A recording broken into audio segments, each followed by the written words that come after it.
香奈儿。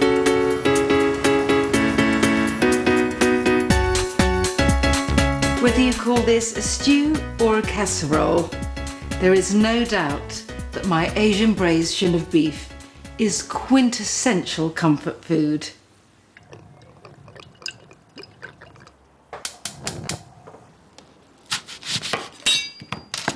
I love cooking this when I want to make a weekend feel cosy and I've got time to potter in the kitchen. Like all stews, it starts with an onion, and that in itself is reassuring. But although I like the familiar, I don't always want sameness, and so this stew has a little bit of zing and tang, slightly different. 4 garlic cloves go into this, and I can tell you, my granny would not have made a stew with 4 cloves of garlic. And I've got some fresh ginger. For me, ginger really is the scent of Asian food. So I'm adding a lot of it. I want all that peppery warmth. And now the earthiness of some ground coriander. This stew may be comfort food, but it really has a lot of bite.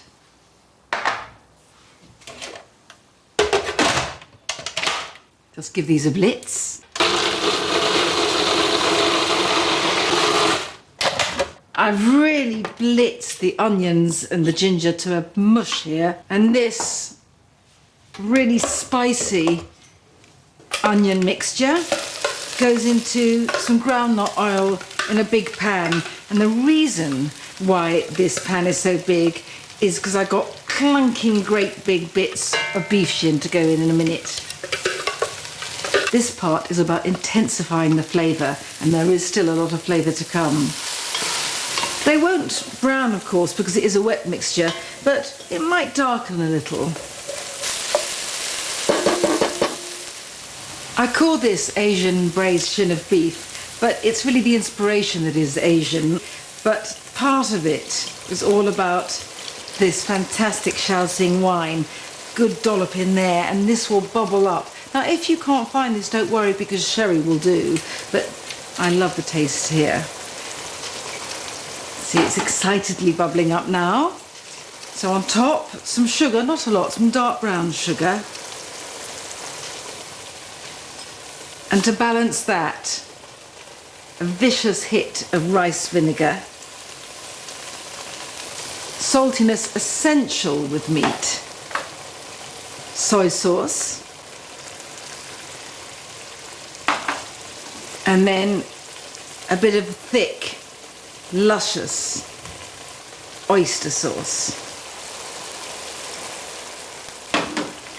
A bit of a stir. This is a casserole quite unlike the ones you may have been brought up on. A lot of stock. Now, I get the shin of beef from a butcher, and they happen to sell beef stock as well, but any beef stock you can get, use. There's a lot going in, but what is the point of a stew without all that lovely sauce? There's a lot of meat here. Look at this. Beautiful. There's some primitive part of me that derives particular pleasure from cooking meat on the bone. And look at that, great chunks of it. And you can see the marrow inside. It's the bone and that marrow that gives such flavour and make the meat so melting. There's an old saying which is, the nearer the bone, the sweeter the meat. And it's really true. Now, shin does come off the bone too, and you can use that just cubed, in which case I'd say 1 kilo rather than the 3.5 kilos here. This is old style cooking, but just with a lot of new flavours added. And talking of new flavours, I have a final flourish here with some cinnamon, but 2 sticks. If you wanted to, you could have added some ground cinnamon along with the ground coriander earlier. And here, some beautiful star anise. It doesn't matter whether they're whole or in bits. The pan is bubbling away merrily now, so Lid on.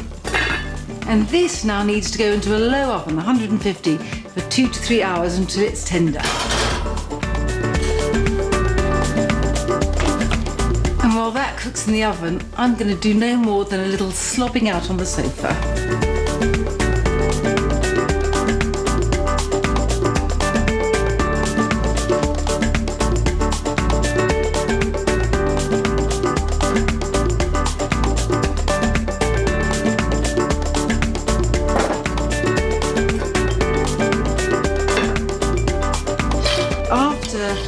The shin has cooked, I take the pieces of meat out, keep them warm, and then reduce the juices by about half, so I've got a thick sauce.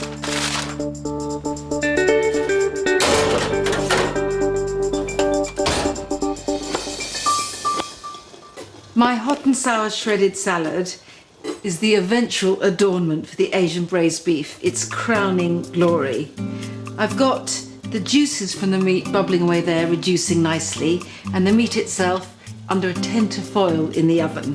And this salad topping, because that's what it is, takes it to a new level. That's the green chilli and the carrots done. I've got a red chilli to go and some spring onions.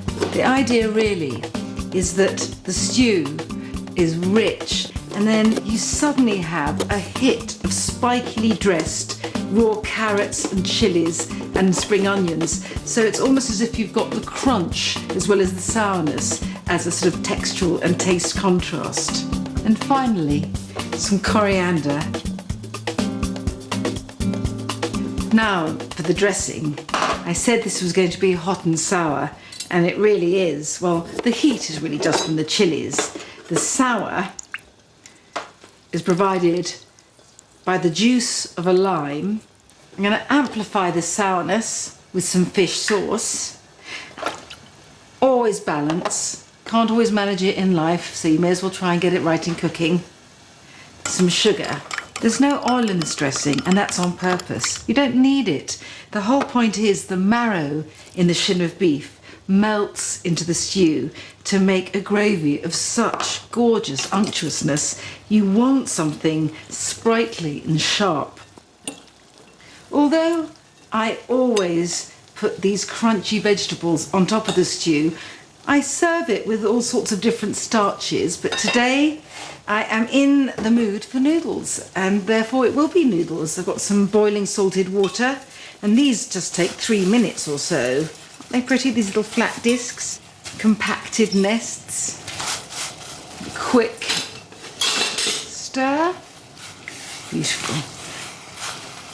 But now it's time for the moment of truth, the carnal unveiling.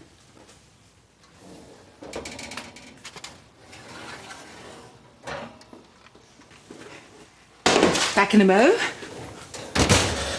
Now, before I take the foil off, I just have to remind you, stews are about flavour, not form. That's my way of saying it's not going to look very pretty. Not at this stage. That's the whole point as well of this crunchy salad topping.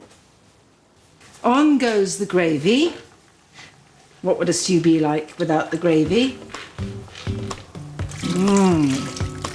Love this.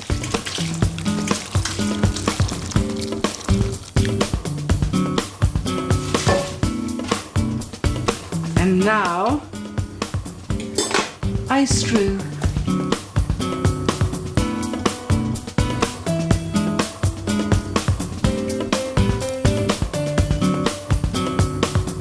And one last scattering of coriander. And I know, believe me, I do know how mad it is, or how mad it sounds, to have salad scattered on top of a stew. But really, would I lead you astray? And here we are, ready to go to the table in all its eccentric splendour.